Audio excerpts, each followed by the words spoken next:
All right. Ooh, let me double check and make sure my volume output is okay. Hold on here. Someone was saying that they had trouble hearing me the other day. Hold on. All right. Let's see. Oh, interesting. The meters are really low. Why is that? Hello. Hello. I guess I can check it right here. Okay. I guess I just need to have the microphone like right here. I'm gotta eat it.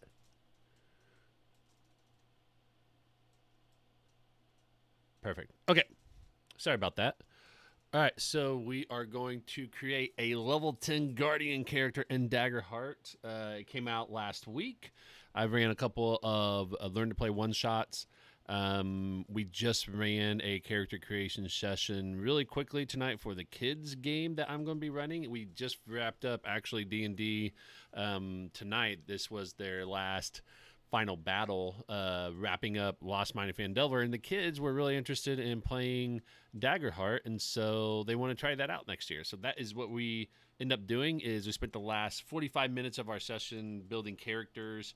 They got the hang of it pretty well. There's some things that I had to kind of work with them on and everything, but they're very excited about the characters that they made. So anyways, I have made a Giant-Galapa Seaborne Guardian, and I absolutely love this character already. It's a blue skinned Galapa, and his name is Red. Part of it is kind of taking inspiration from Teenage Mutant Ninja Turtles and how that was based off of Daredevil. So that's why I call him Red. I did play another character for Daggerheart when I was doing beta testing called Murdoch, and it was basically based off of the last Ronin Teenage Mutant Ninja Turtle series. And so I was just essentially playing that character. And I think I was playing a warrior planning to multi-class into rogue, if I remember correctly. But yeah, so let's build a level 10 Daggerheart character using Guardian as the class. I'm not going to multi-class, just going to fixate on creating a level 10 Guardian. Here's what's interesting here is I got the character name, got the pronouns. Campaign frame, when you click on this, it gives you the list of campaign frames that you can choose from. What's interesting is that I don't know what exactly happens when you select it, other than maybe it just adds... Maybe it adds, different kinds of mechanics and stuff like that. I haven't had a chance to read through the campaign frames. I'm still going through the book. It's taken me a while to go through it. But maybe that's what it is that if you select it, then it gives you the mechanics for it. So let's go ahead and select Beast Feast, which if you don't know what Beast Feast is, people have said this is a lot like Delicious in Dungeon. And so if you like that sort of show, apparently you can do some like cooking things in this kind of campaign. But they also have some other ones like Colossus of the Drylands. This is like a Wild West kind of theme from what I've read. So a prosperous region of gunslingers and outlaws. I am not a Wild West gunslinger kind of genre, so that's probably not something I'm going to play ever. Five Banners Burning. This is like a war between nations. So my guess is this is something like Avatar The Last Airbender is where they got some of the, Avatar The Last Airbender from some of the touchstones here. And this was written by Mike Underwood, who's a great guy. He's been, fantastic in some of the discords for Demiplane when we've been talking about Daggerheart. So they have created videos on like how to make your own campaign frame, stuff like that. So if that's something you're interested in, definitely check it out. Colossus of the Drylands is created by Carlos Cisco, Rowan Hall, Spencer Stark, and Mike Underwood, all great people. Motherboard. This is like the sci-fi one. Kind of like sci-fi where magic takes form of technology. Again, I'm not really a sci-fi kind of person, so this is probably one that I at least won't run. I might play one, but it just kind of depends on the setup. Age of Umbra. This is the one that Critical Role is going to be doing. This was designed by Matt Mercer, so that makes sense why they're going to be running that one, because he definitely wants to try to kill some of his players' characters for sure. But yeah, Age of Umbra is more of like a dark horror kind of, almost like apocalyptic or post-apocalyptic type of setting. It reminds me a lot of like Candela Obscura in a way, in terms of that vibe. Let's see what the tone is. Like ancient, daunting, epic, grim, ominous, terrifying, tragic. Yeah, so it's that sort of thing. Here's some of the touchstones for that campaign frame.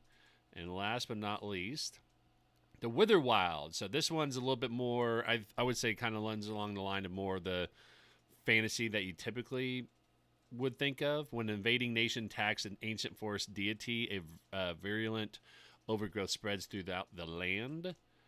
So this is very adventurous, dynamic, epic, heroic. Touchstones, Legend of Zelda. So if you're into that sort of genre or that sort of theme, this would be a good one for you as well too. So yeah, so campaign frames, I have no idea what it does here with Demiplane if you select it, but I selected Beast Feast, so we'll see what happens here.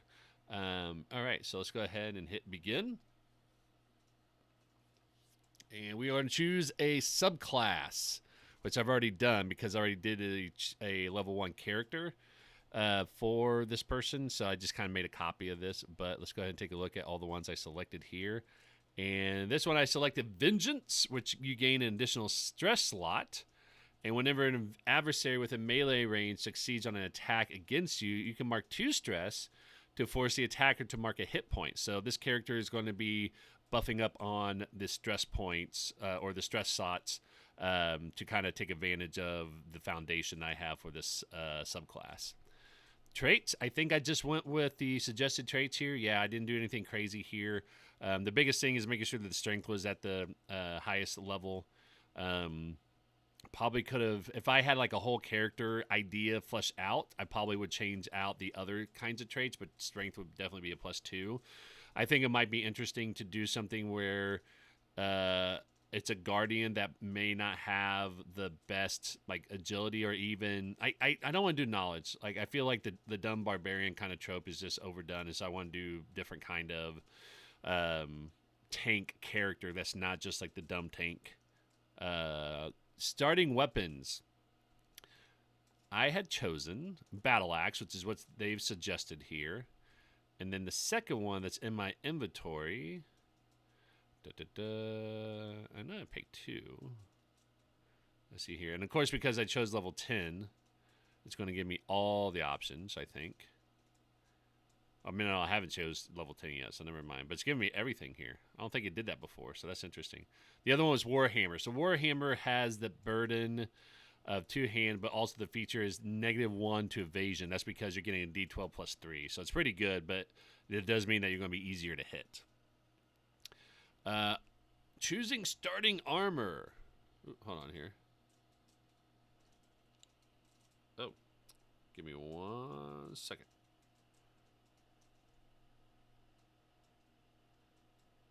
Sorry, my wife just told me that she's on her way home. So, choosing starting armor, I chose chainmail armor, but I'm not going to wear. I'm not going to use it because I am actually going to take the bare bones domain card, which I think I've already have here anyway. So, but let's go ahead and take a look at the starting inventory.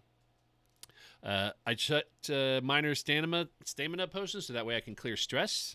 Again, because my subclass feature really heavily leans into that. What was the other thing that it allowed me to do here? +1 to damage thresholds. Okay, that was the other benefit with that one. So it increases the damage thresholds, and then I can mark 2 stress to force an adversary to mark a hit point if they hit me from a certain range. And then the other thing I selected is Totem from my mentor, and then the domain cards I picked. Bare bones, in case you're not familiar with what bare bones does. But it says when you choose not to equip armor, you have a base armor score of 3 plus your strength. So I'll have 5 armor slots here. And then you use the following as your base thresholds. Tier 1 is 9 and 19. So at level 1, that's going to make you 10 and 20, which is really good for not having armor. It's really insane. Like it's just crazy, like how good that is. So, but yeah. So I took bare bones. I like the idea of a turtle guardian that doesn't, lean on having armor. It's just a tank in and of itself because of its hardened, skin and shell and all that. Then the other one I picked is I'm Your Shield. So even though I'm doing Vengeance, I still want to have something where I can help other people in the field that's in my party. So this allows me to mark a stress, again, leaning into the stress here, to stand in the way and make yourself the target of the attack instead. When you take damage from this attack, you can mark any number of armor slots. So this is a really good one where if I opt into trying to protect somebody, then I can use as many armor slots as I want to reduce that damage whenever I use this ability. So, yeah. Let me see here. Can everyone see that? That might be a little bit too small. Let me see here. Let me see if I can make that a little bit bigger for everybody. Yeah.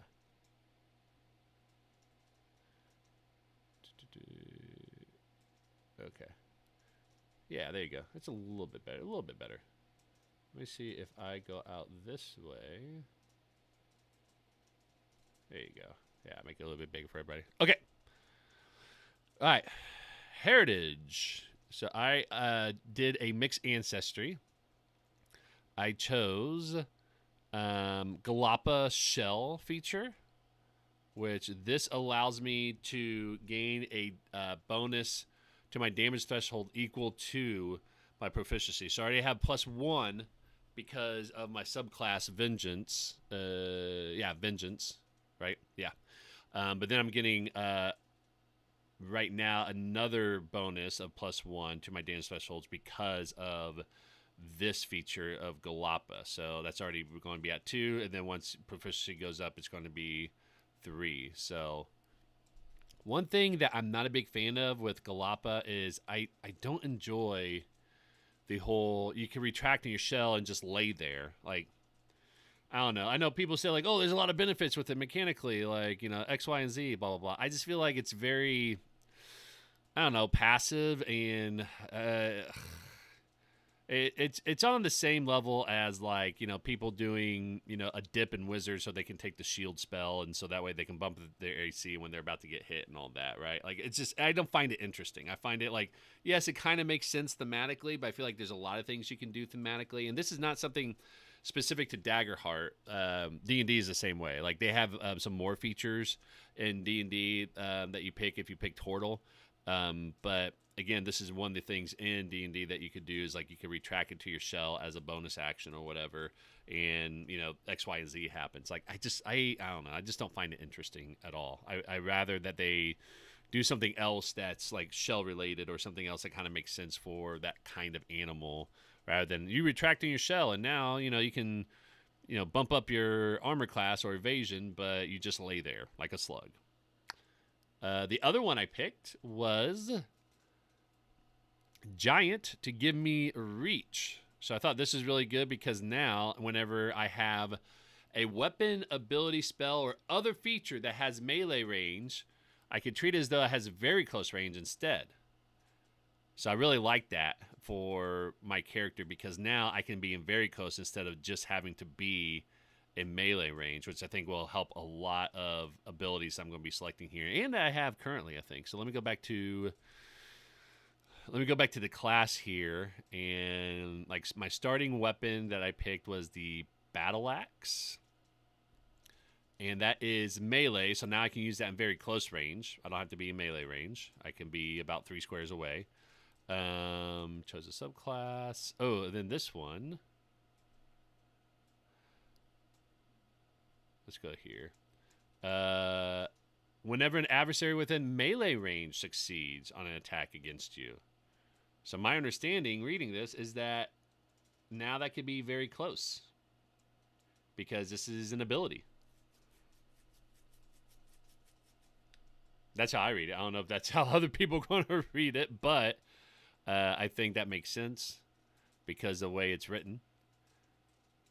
Starting weapons I did, armor, did my inventory, and then domain cards I did bare bones and shield. This one already has if you're in when an ally is within very close range. So that's not going to impact that, but there's going to be some other domain cards that's going to be helpful here. Okay, so I picked a mixed ancestry of Giant-Galapa. I think I would say, Galapa Giant, just to kind of make it clear that I'm taking the first feature of Galapa and then the second one of Giant. I wonder if you can kind of combine it like Galiant or Jayapa, Japa, something like that. And then the community I picked is Seaborne.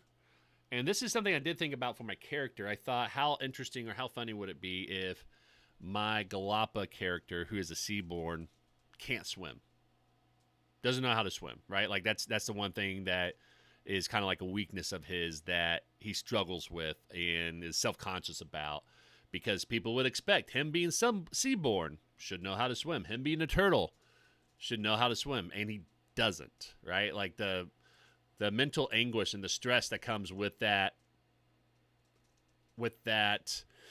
expectation of not meeting that, of something that should be inherently easy to you, I think would be a really interesting way to play a guardian who is very, very physically capable of a lot of things, but not swimming.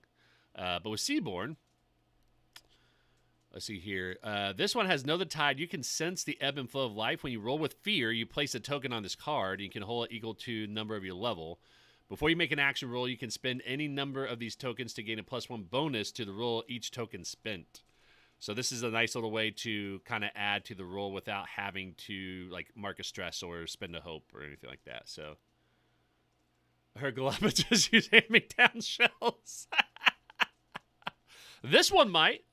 That was a joke. I ran a learn to play Daggerheart session last night, and we had a Seaborne Galapa actually, but it was a ranger, and the joke was he's been trying to convince people that Galapas can actually change out their shells with one another.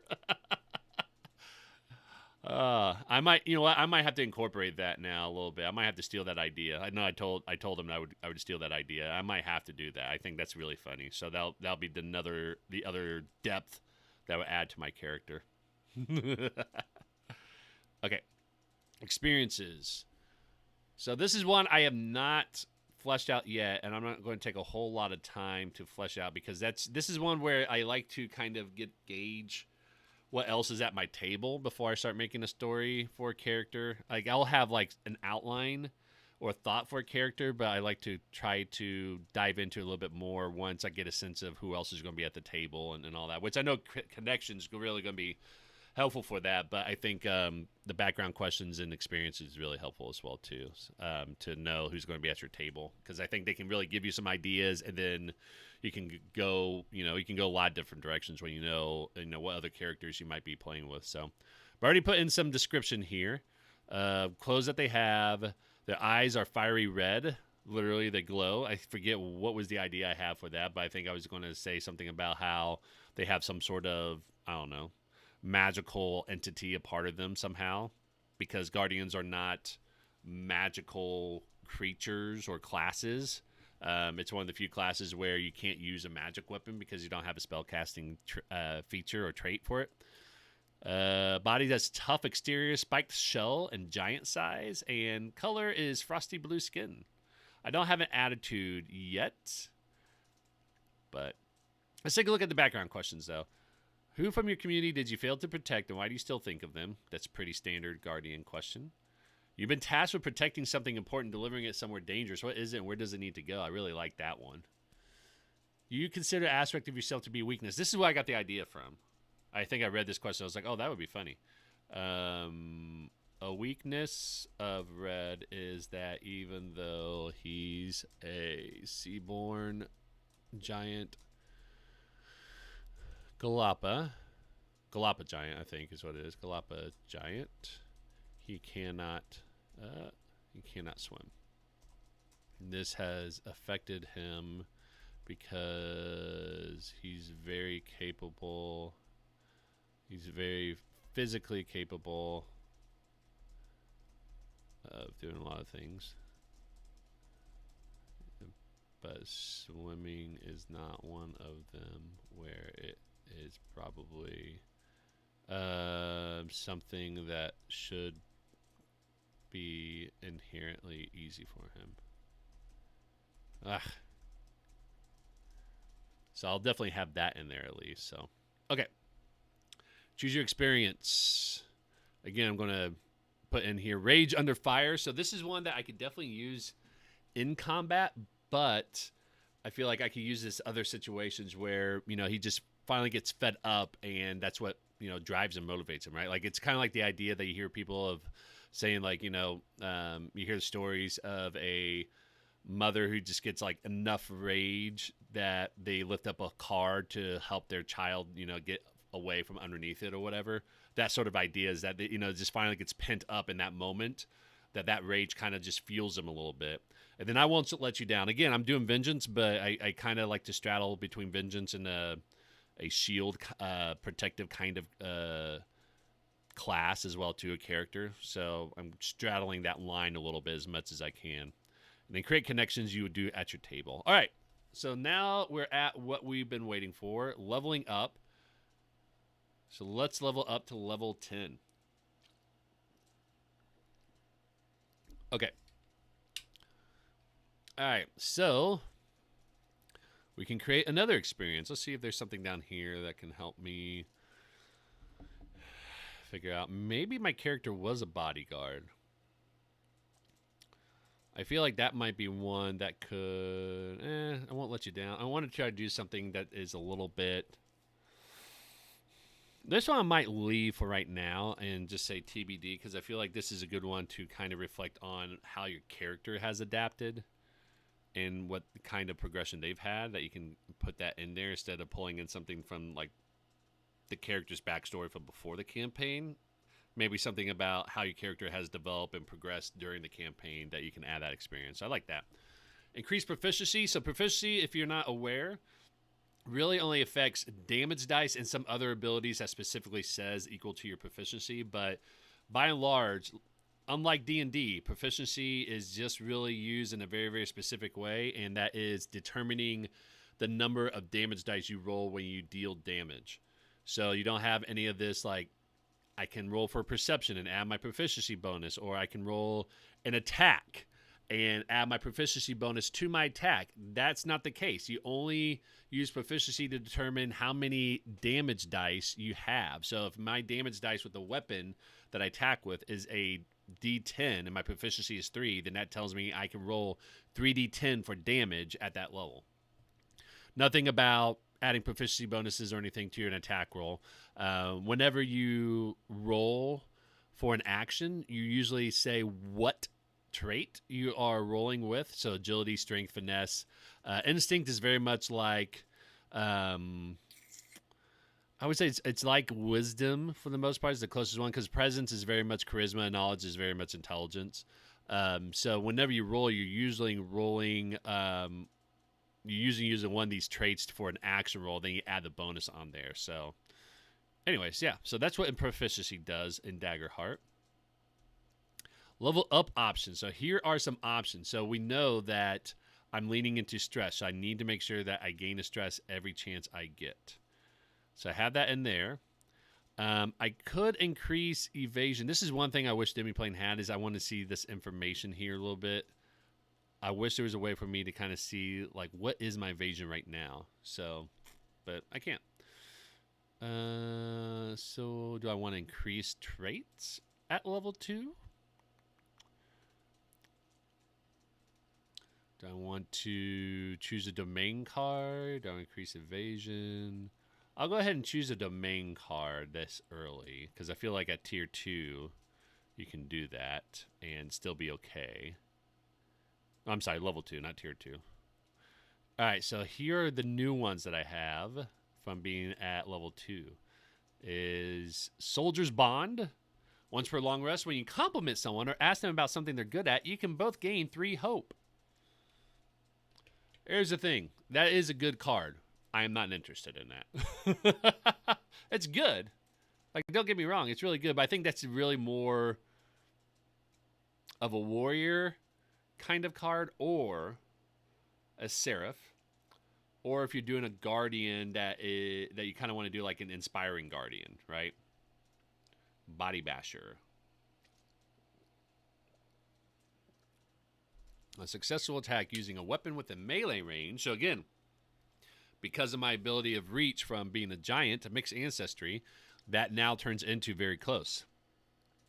I gain a bonus to my damage roll equal to strength. So right now it would be a +2 added onto that. Not bad. I think for level 2 ability, I think that makes sense. It's definitely one that doesn't scale up, so once you get to level 10, like, it's not going to be one that you probably use a whole lot because it might get you over it a little bit, but bold presence. When you make a presence roll, you can spend a hope to add your strength to the roll. This is very much like when you're a barbarian, you're raging, and you want to intimidate somebody, you can add your strength modifier to it instead of charisma, because that was always problematic. Once per rest, when you would gain a condition, you can describe how your bold presence aids you in a situation and avoid gaining a condition. I like that. This is a good role-playing one. Like, I know I kind of harped on this one because this is a good role-playing one as well too. Don't get me wrong. It's just not one I'm interested in. This one I'm kind of interested in. I kind of like that. I think this is really good. Reckless. Mark a stress to gain advantage on an attack. Let's do it. Right? And these other ones are really good as well too. Whirlwind I like. The only thing with Whirlwind is because I have reach. Right? When you make a successful attack against a target within very close range, you can spend a hope to use that attack against all other. So again, it's still good. If it said melee, I would probably use it because that allows me to use my reach to kind of up it a little bit. But since it's already very close, it's like, It is 0 though, so that's not bad. And Reckless does have 0 recall cost, so that's not bad. Whereas Reckless has a stress level 1, so if I'm going to be using this and have to pull it out of my vault right off the bat, I'm going to have to mark 2. And then I can go ahead and choose another domain card. So let's go ahead and do Whirlwind. This one is not bad. When you roll your damage dice, it rerolls any 1 or 2. But let's do Whirlwind. I like Whirlwind. And then what happens is all additional adversaries you succeed against with this ability take half damage. Rounded up. All right, so we got our selections there. Let's do level 3. Level up options for level 3. We're going to go ahead and gain a stress slot. And so that will max it out at tier 2. What is the next thing we want to do here? Let's go ahead and increase traits. And we definitely want to increase strength. And let's go ahead and increase finesse. So that way we're not rolling a -1 on anything at this point. That might be something to do a little bit earlier than domain card. So that way you're not rolling a negative anything. But I think that still works. I mean, you're still early enough that helps. So then you choose another domain card. And now we're at level 3. So let's look at the level 3 options here. Once per rest, when you critically succeed on an attack, all allies within very close range can gain a stress or gain a hope. That's a good one. I don't think I have any sort of benefit that helps me with making sure you do critically succeed, which I don't think there's a lot of those. I mean, you can change your hope die to D20, which would not guarantee you. It's probably less of a chance of you getting a critical success with that, but it's more of a chance of you getting a higher roll on that. But Lean on me. Once per long rest, when you console or inspire an ally who failed an action roll, you can both clear 2 stress. Ooh.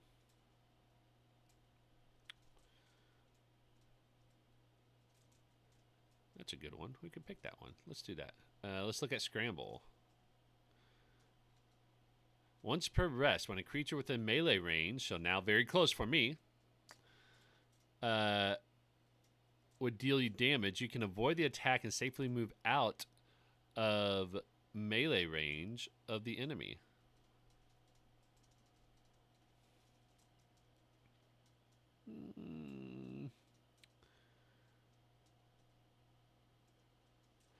See, this is a tough one because if you know it hits, it's like this would be good to have once per rest. So like that's short rest or long rest. But you also don't know like what kind of damage they're going to be rolling, right? So you know they're going to be rolling damage. but it could be very low. That's just like, I'd rather take the 1 hit point at that point. So I feel like that one's a little bit risky. So needs more bonk bonk. Absolutely, it does. Versatile fighter. You can use different character trait for an equipped weapon rather than the trait the weapon calls for. When you deal damage, you can mark a stress to use the maximum result of one of your damage dice instead of rolling it. The second one is good. The first one, I don't know if... I mean, I would have to look at the weapons and everything, but I don't know if there's any weapons that I would want to use a different... that I want to use strength for that relies on one of the other ones that I'd be interested in. So, all right, so those are all the 3 ones. I tried to get one of these. Oh, I already picked that one. Yeah, I picked Lean On Me, so we're good there. Okay. All right, so we got all of our selections. So let's go ahead and do level 4. We're still in tier 1, or I'm sorry, tier 2. So let's go ahead and increase evasion. And now I can't remember. Can I increase my strength again? I can't remember if they limit like how often you do that. Yeah, you can only do that once per tier. So I'm going to lean into the strength part and not worry about that. So, all right, so go ahead and do that. Level up options. Okay. Increase evasion. And let's gain a hit point slot. And then we can choose a domain card. For level 4. So here are the level 4 options we have. Deadly Focus. Once per rest, you can apply all your focus toward a target of your choice. Until you attack another creature, you defeat the target, or battle ends, you gain a +1 bonus to your proficiency. Ooh.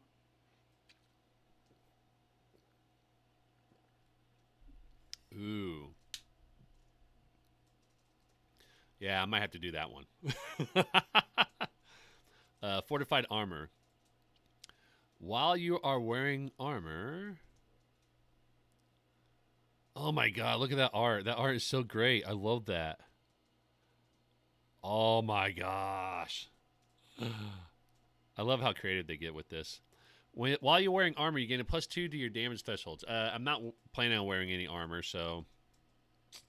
probably won't use that. And I have like some bumps in there already. So if it was one that I wanted to like keep increasing that would be a good one. Goad them on. Describe how you taunt a target within close range. So now it's melee, or I'm sorry, no, close range. Okay, yeah, it does have to be that. All right. Then make a presence roll. My presence right now is a +1. Okay. On a success, the target must mark stress, and the next time the GM spotlights them, they must target you with an attack, which they make with disadvantage. Oh. Ooh, I like that. I still like Deadly Focus more, but I really like that one. Support tank. When an ally within close range fails a roll... Oh, I already picked that one, didn't I? Or maybe I didn't. Oh, wait, this is a different one. Okay. Because I picked... Critical Inspiration, I think is what I picked. No, that's not it. Which one was the one I selected? Reckless Bare Bones. Acquire Whirlwind.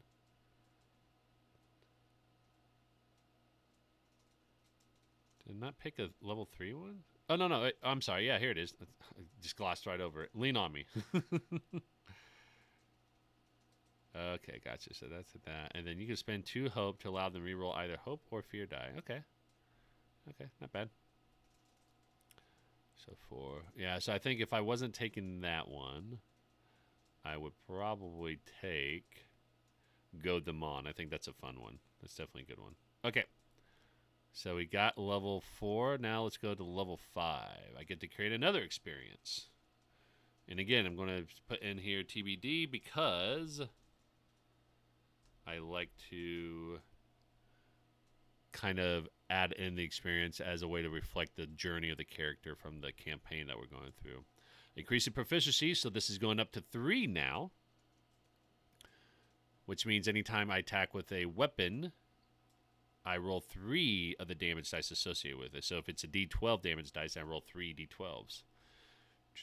Ooh, okay. So this was one where we get more options now. Choose a domain card. Level or lower. Oh, interesting. If you're level or lower from a domain card, you have access to up to level 4. Oh, okay. Gotcha. All right. All right, so we got to do stress slot. And apparently there's a max on how many you can do. Probably, is it total or just for the tier? Maybe it's just for the tier. It's just showing you that you've done 2 before. And then, let's see here. Upgrade the speed class here. What's up for Wrestling Land? Also, you are making me want this game more and more. Honestly, this is a fun game. Like, definitely try out. There's a lot of learn to plays. I'm running some learn to plays on Start Playing Games, but I know a lot of people are doing that. A lot of people are doing it at their gaming store, which is what I'm doing.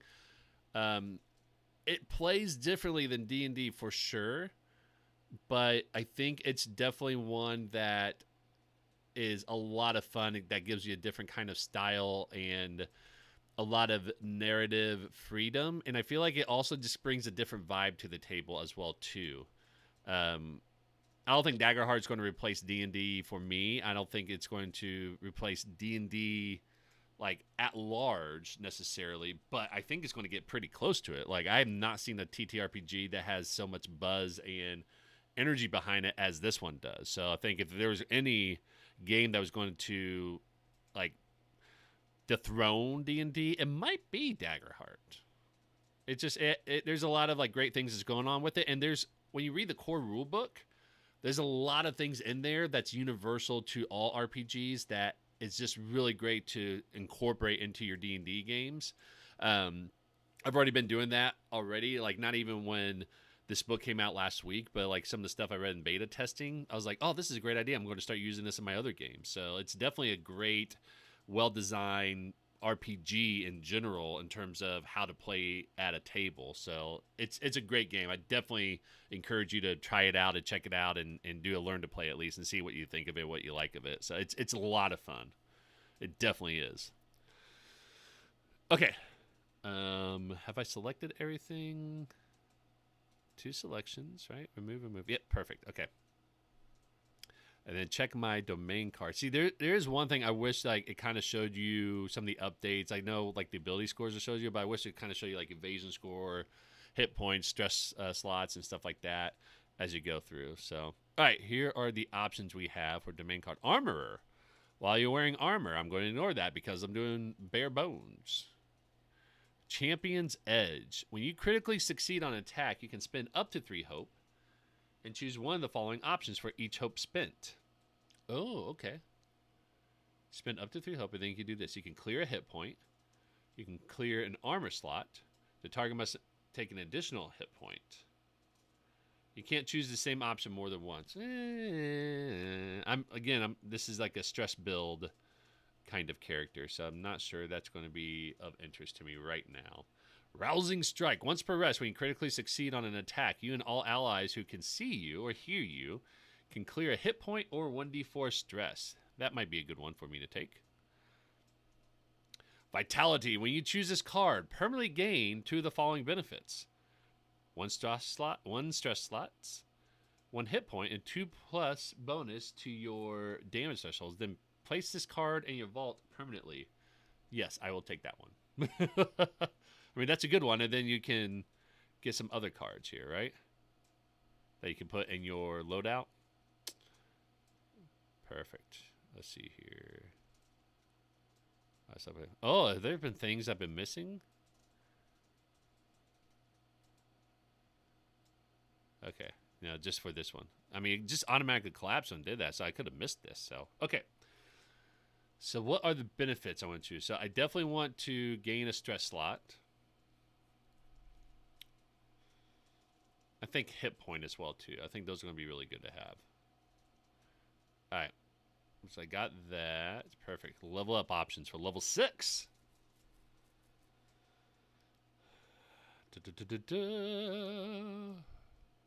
Not going to multi-class. I've upgraded my subclass. I can gain another stress slot. So let's go ahead and do that.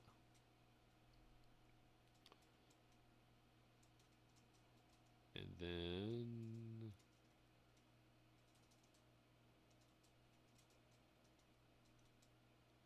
it's increasing your proficiency cost 2. Oh, that's so tempting.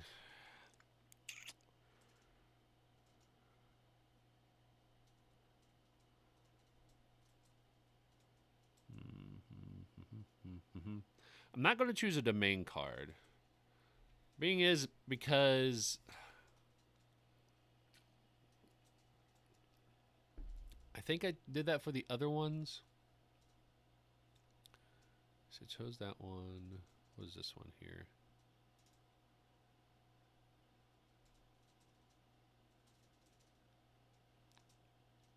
I did chose that one in the earlier one. Yeah, okay. That's fine. Lean on me. Level up options. Yeah. See, because you get to a certain point where you don't... You can only have 5 in your active. Now you can pull things out from your vault and swap them into your loadout and like pay a stress and all that. You could definitely do that. I don't think I want to worry about that too much, but we'll see. There might be something that'll change my mind here, though. So, okay. Level 6, level up options. So let's go back to this here. And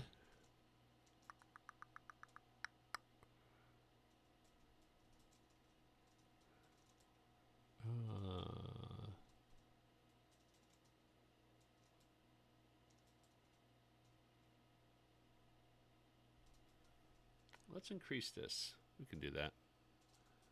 Let's do that. So let's increase the traits here. Increase my strength to 4. And then let's do presence. Let's make presence 2. I feel like at this point I want to be like good, really good in a couple things. Alright, domain. Ooh, rage up. Oh my god, I might have to do that. It's a barbarian card. I might have to do that. Battle hard. Once per long rest, when you would make a death move, you can spend a hope to clear a hit point instead. Oh, that's not bad. I don't think I'll take that though. I am inevitable. When you fail an action roll, your next action roll has advantage.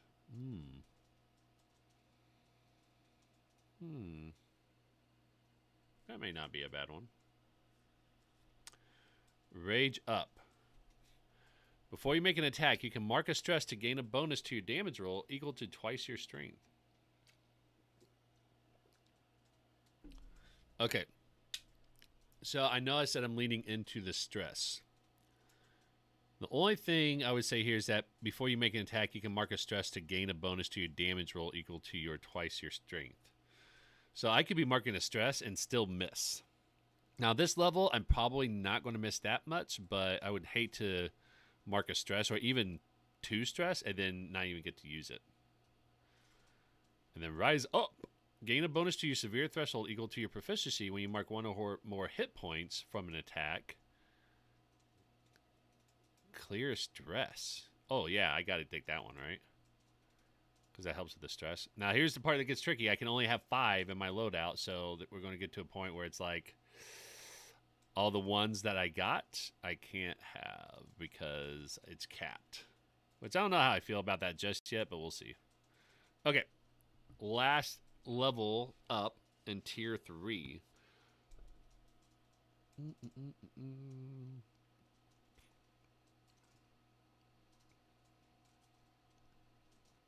going to increase my proficiency. I want to hit harder.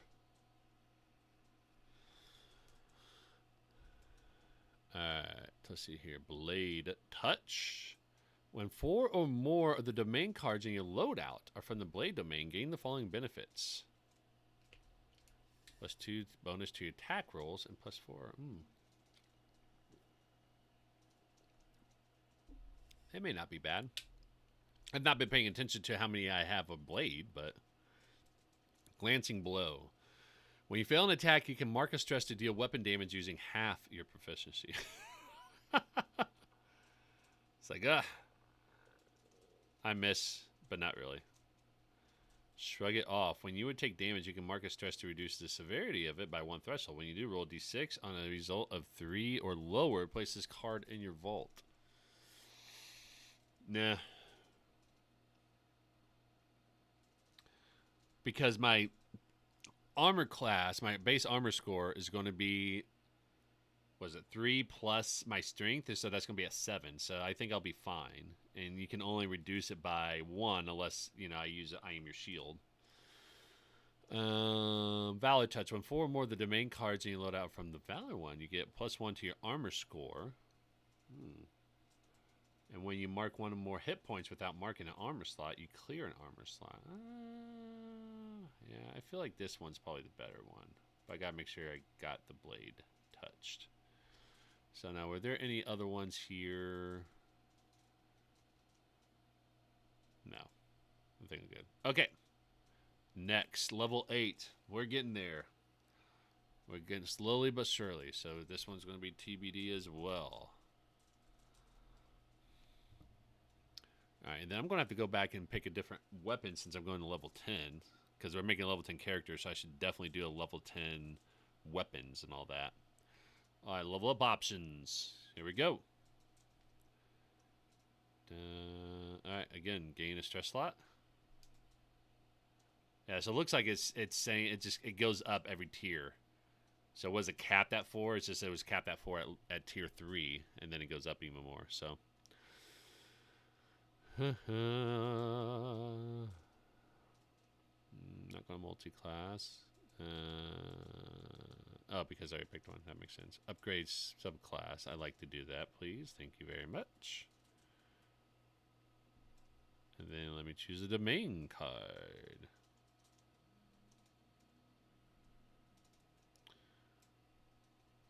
Battle cry.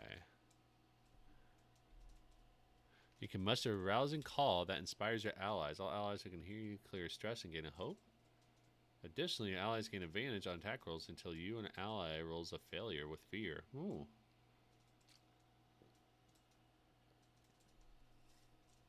That's a good one. I like that. Once per long rest, you can go into a frenzy until there are no more adversaries within sight. While frenzy, you can't use armor slots. Okay. You gain a +10 to your bonus, +10 bonus to your damage rolls, and a +8 bonus to your severe threshold. Ooh, I kind of like that one. Full surge. Once per long rest, mark 3 stress to push your body to its limits. Gain a +2 bonus to all of your character traits until your next rest. Oh. Ooh, that is a good one. I like that one too. Ground pound. Spend 2 hope to strike the ground when you stand and make a strength roll against all targets within very close range. Okay. Targets you succeed against are thrown back to far range and must make a reaction roll. 17. Targets who fail this takes 4d10 8 plus 8 damage. Targets who succeed takes half. Oh, that's actually a really good one. I like that one.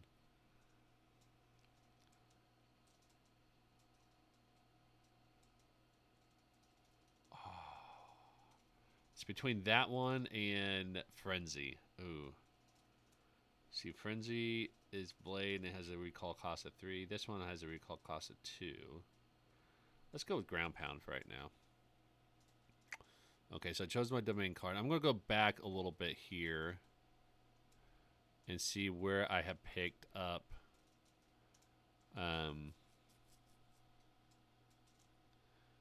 another domain card.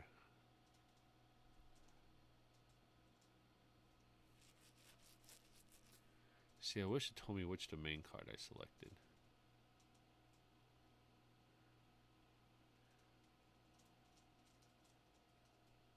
Maybe. Oh, no, it does tell me. Like, so that one. Okay, so Reckless.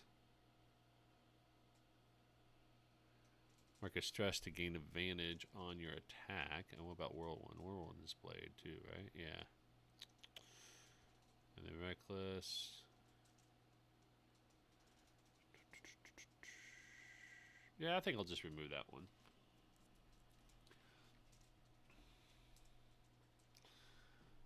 Because advantage is good.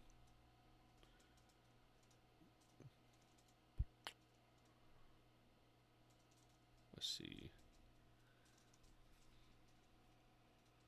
Alright, alright. So that one's good. A level 4 here.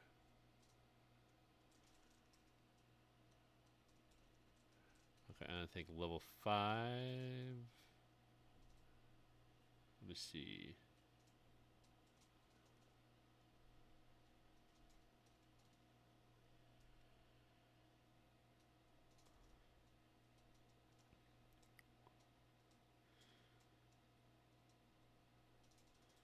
And level 6. I think I stopped taking additional domain cards at this point. Okay, yeah, I'm pretty sure I did. All right, level 9, we are getting there. Level 9, level 10, and then I'm going to go back to do the equipment stuff, so. I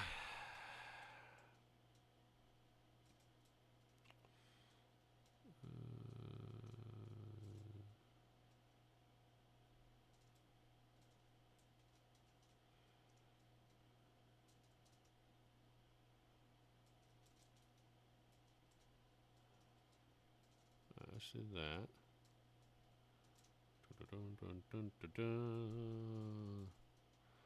Unless I can increase. Yeah, I can increase strength. Good. And I'll increase my agility. That makes sense. Okay. Choose my domain card. Gore and Glory. Oh, we're gonna...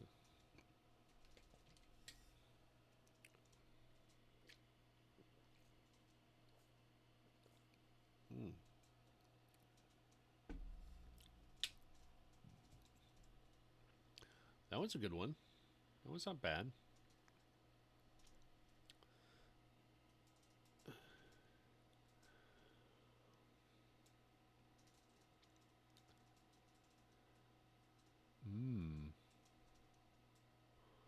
Oh, interesting.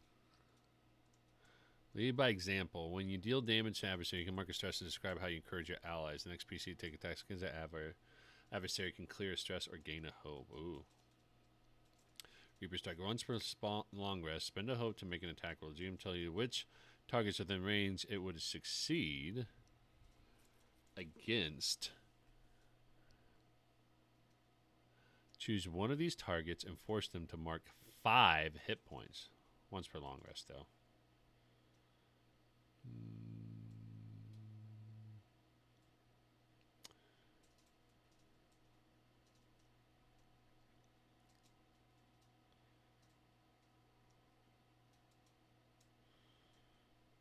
Stick with Blade. We'll do that one. Gore and Glory. Gore and Glory. Okay. Last level. Level up option. I'm maxed out on the stress slots. My evasion has not really gone up hardly at all. Go big or go home, right? Increase my proficiency by 2. Or by 1, sorry. It costs 2. It increases it by 1.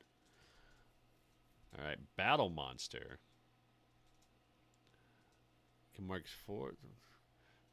To force the target to mark a number of hit points equal to your number of hit points you currently have marked instead of rolling for damage. Oh.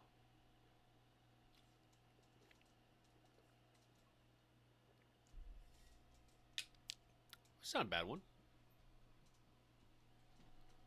When you never deal damage beneath the target's major damage threshold, target always marks a minimum of 2 hit points. Additionally, when a creature within your weapon's range deals damage to an ally with an attack that doesn't include you, to force to make a reaction roll. On a failure, target must mark a hit point. I like that one. That one's a good one. Unbreakable. When you mark your last hit point, instead of making a death move, you can roll a d6 and clear a number of hit points equal to the result. Then place this card in your vault. That may not be a bad one to have, because once it's in your... I mean, you can always pull it out. It just says you put it in your vault. It's not permanently there. When you mark an armor slot, roll a number of d6s equal to proficiency. Any roll a d6 reduces severity by 1 threshold without marking armor slot. I feel like it's between Unbreakable and Onslaught.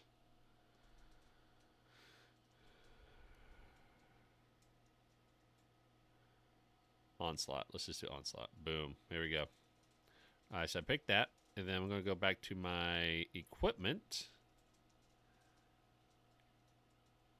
Let's see here. And pick a tier 4 weapon. And let's see. Suggested battle axe.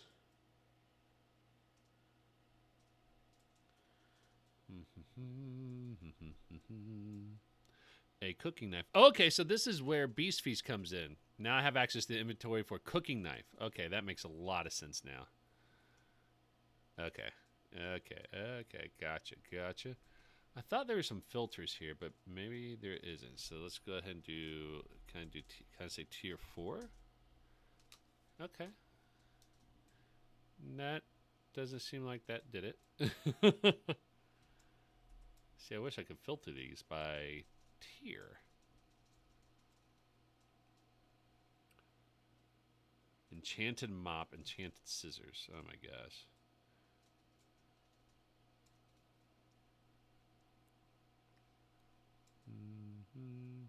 Oh, you know what? All these are probably from Beast Feast. Yeah, maybe, oh, interesting. So how do you get the higher, okay, so let me remove Beast Feast, and we can go to inventory. So maybe you can't pick a weapon from character creation that's at tier 4. Yeah, see, there's only 2. Yeah, so okay. All right, so let's go to the character sheet.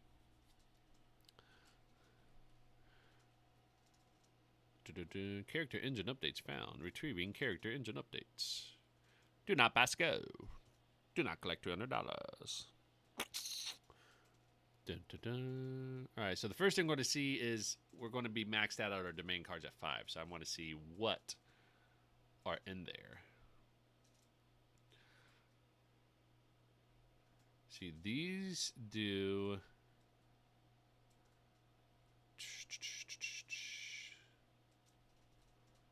Yeah.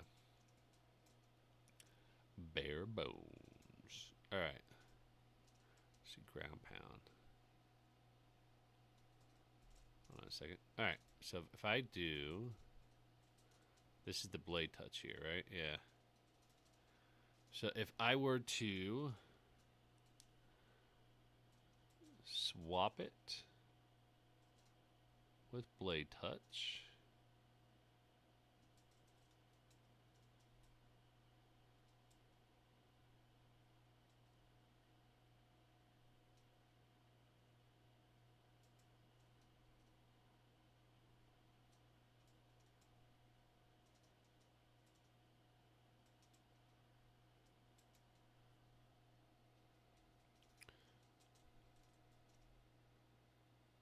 enable downtime. Oh, that's what's going on here. Okay.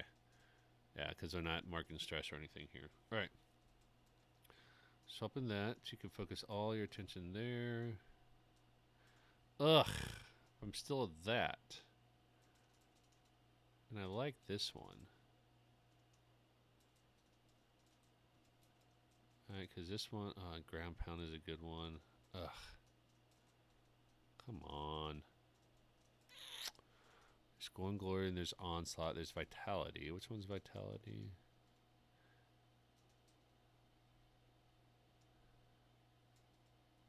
I picked that one, right?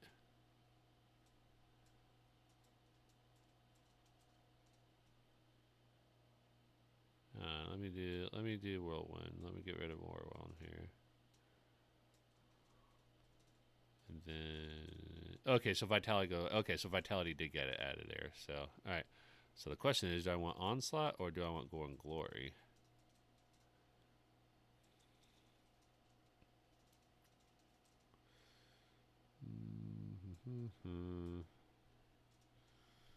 Gain additional hope for.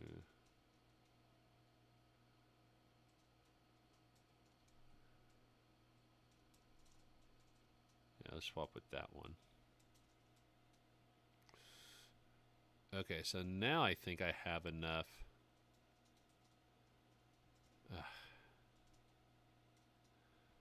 A deadly focus. Oh, okay, so one was blade. Alright, so that one's blade. I'm an idiot. I'm your shield. I like that one still.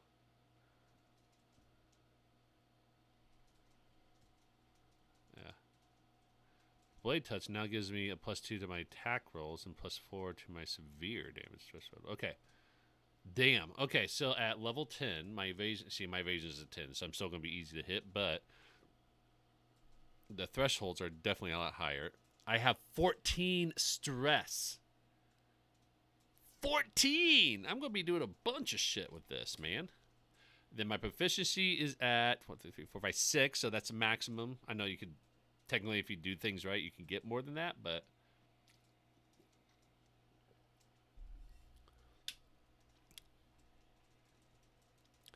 yeah, so the +5 strength. So how come this isn't? Oh, maybe because I got a. No, wait, the battle axe is there. Yeah, so why is it not adding?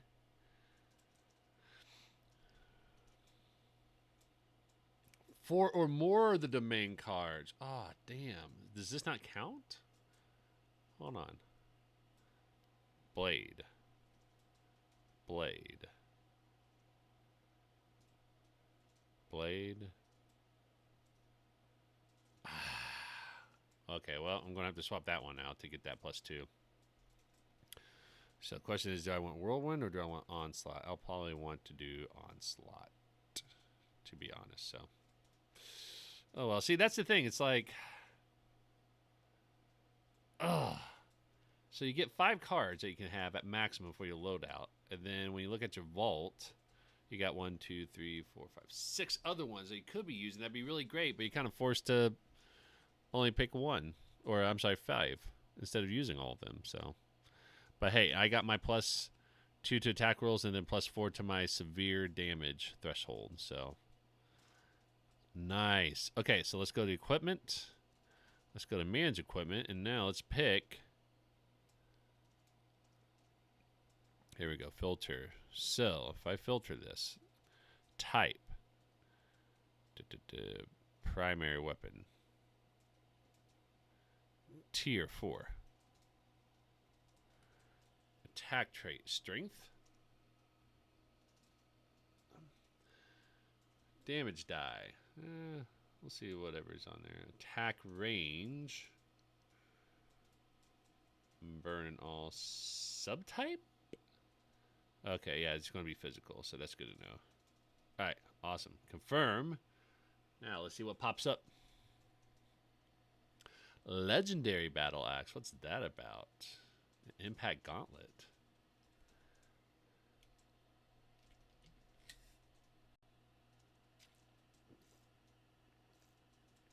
Ooh.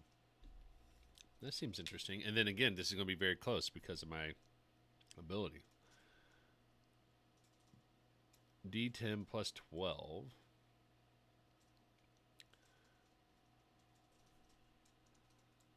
Man, Impact Gauntlet actually sounds pretty cool, and it's one-handed too. Ooh, that might not be a bad idea.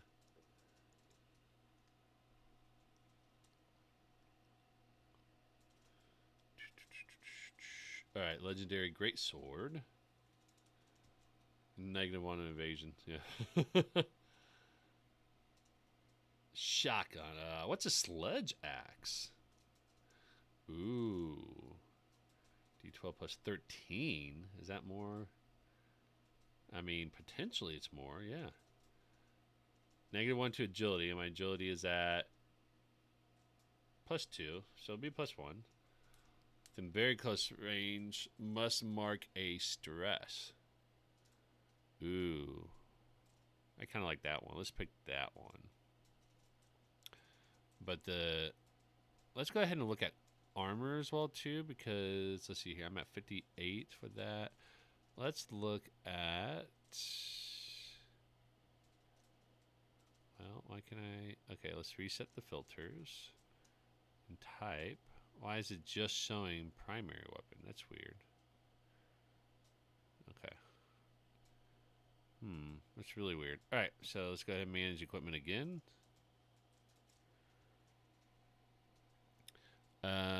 Filters. I'm curious about armor. If there's any armor at the legendary. Why does it keep saying primary? Oh, weird. Oh, weird. Okay. All right, armor. Okay, that is really weird. That's a weird. Okay, there's no subtype. There's no burden. Tier 4. Okay, confirm. And let's see what comes up. Changeling armor. 13 to 36. Yeah, that's not gonna. It's not gonna do it, right? Another 1336. It's not gonna do it. Let's see this. See 25 base unarmored, and then plus 6 for the shell. So we're looking at 25 and 48. 25 probably because of the character level, so it's probably going to be like 15, I guess. Yeah, because that's only 31. Yeah, so it's going to be 15. Okay. So we're looking at, for equipment then, we're looking at something that's at 15. And, what was it, 44, 40, 15? See, 13, that's still lower. 13. 13. 15 and 40.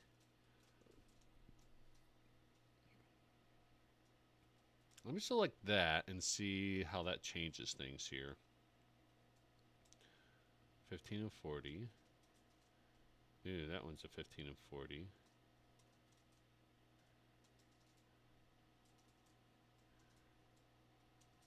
Four. Oh, this has 7. Okay, so this armor slots is going to be different. So that makes sense. Okay. 17 and 44. But yeah, it's very heavy. So -2 evasion, which I only have 10. And -1 to agility. So probably not. 1132. Nope. That's not going to cut it. 1336. That won't cut it. Ooh, 18 and 48. What? -1 to all character traits and evasion? You're out of your mind. I ain't doing that. I am not doing that. 1336. Okay. All right, so I think I selected... Yeah. So let's go ahead and go to equipment, and let's select, first of all, let's select sledgehammer, or I'm sorry, sledge axe. Ah, ha, ha, ha, ha. Oh my god, it's so crazy. And then fortified armor, so 31 and 58. Wait, did that change? No, that didn't change, did it?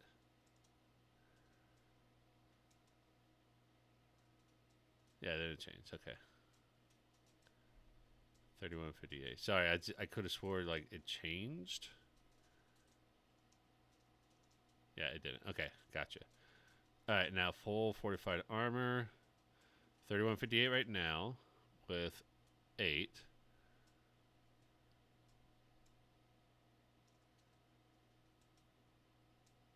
See, that didn't really change it a whole lot. Only by 2, but armor slots are less. Because now I have 4 instead of 8. So bare bones is still the good choice here. Because I got more armor slots, and it's only a difference of 2 for the severe damage. So, okay. Alright, so I got my level 10 character here. For Daggerheart, the Seaborne Giant-Galapa, or Galapa Giant Guardian, Vengeance. Dealing out level 10, 60, 12 plus 13 with the sledge axe, if that's the weapon I would get. Armor slots 8. The minor damage threshold is up to 31. Major damage is up to 57, and the severe damage is 58 and over. I have 9 hit points, 14 stress that I can use. And let's go to effects and features. So what I can do is I can always mark a stress to force them to make a reaction roll. I can clear an additional stress with that. Let's see here. And then I can... Perfect, yeah. Then I can do that. I plus 1 to my bonus proficiency. So I could be doing 7 if I apply, if I'm doing focused here.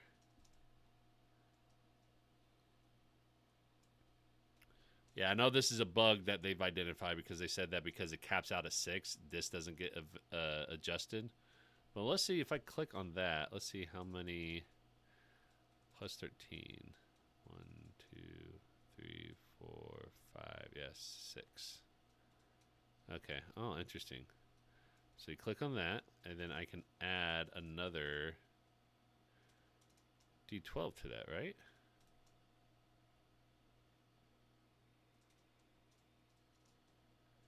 Yeah, so I could always just do that, and then hit roll. 47 damage. If I'm doing that. Okay. And then I got Unstoppable. I reduced the severity of physical damage by 1 threshold. So that's a good one to have. And then I have some other ones where I could reduce it, I think. When an adversary with a melee range succeeds on attack against you, you can mark 2 stress to force the attacker to mark a hit point. And again, this is going to be very close now because of my reach.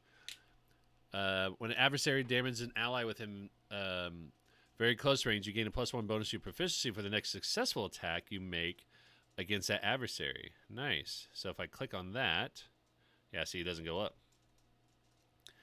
Damn. Yeah, so like I'm doing some heavy, I could be doing some heavy damage with some of this shit. And this is like anytime I'm like close to somebody that takes some hit. Spend 2 hope to prioritize a adversary to the next rest. When you make an attack against a prioritized adversary, you can swap the results of your hope and fear dice. You can only prioritize one adversary. Damn, so can you imagine with Nemesis and Deadly Focus? God, my person is going to be killing people left and right. And then additionally, when you deal enough damage to defeat an enemy, you gain a hope or clear a stress. What? That's actually really good. Okay, for that, and then whenever you roll fear. Oh my gosh. I like this. I like this. So this is red level 10 right here. So awesome. Well, thank you all for joining me on this journey of creating a level 10 Daggerheart character. This is really interesting. I like this. I think this has a lot of great potential here. So this is really cool. Awesome. Well, thank you all. Appreciate you joining this, and I will see y'all later. Have a good night.